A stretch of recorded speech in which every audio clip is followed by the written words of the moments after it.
আমরা এই মুহূর্তে সভামঞ্চের দিকে সরাসরি নজর রাখবো, কথা বলবো। মৌমিতা চক্রবর্তী এই মুহূর্তে আমাদের সঙ্গে রয়েছেন, আমাদের প্রতিনিধি। মৌমিতা, প্রধানমন্ত্রীর সময় আসার সময় যত এগিয়ে আসছে ততই দেখতে পাচ্ছি আমরা তৎপরতা বাড়ছে।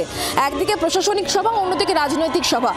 রাজনৈতিক সভা থেকে মোদী আজকে কি বলেন সেদিকে প্রত্যেকের কৌতূহল রয়েছে, কতটা ঝাঁজ থাকে তার বক্তব্যে। তুমি কি দেখছো?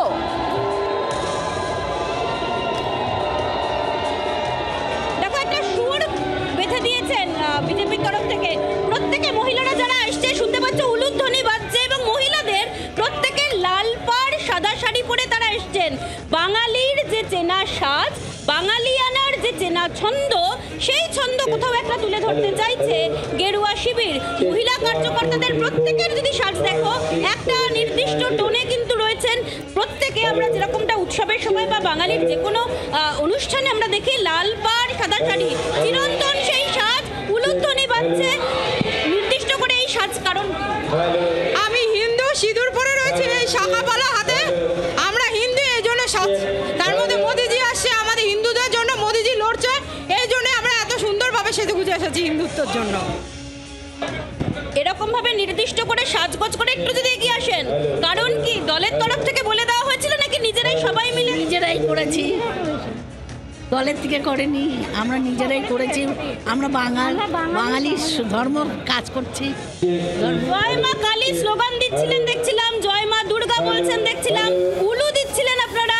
আর একবার শোনাবেন নাকি? জয় মা কালী, জয় মা দুর্গা, জয় মা কালী, জয় মা দুর্গা।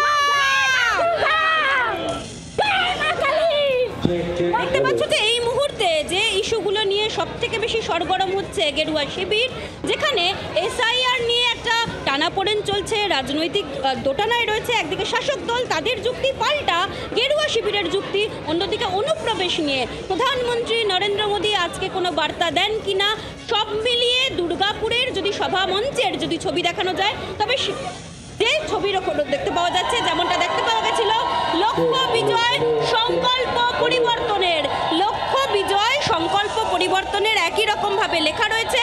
এবং আরো একবার শোনাতে চাইবো, শুনতে পাচ্ছ যে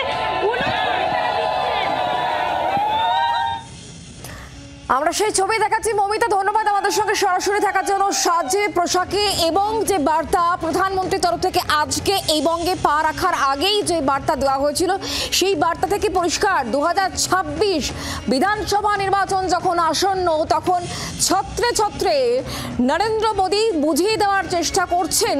এই বার্তাই দিচ্ছে রাজনৈতিক মহল যে এই বাংলার পাশে কেন্দ্র রয়েছে। বাংলার আওয়াজ, বাঙালির আবেগ, জি 24 ঘন্টা।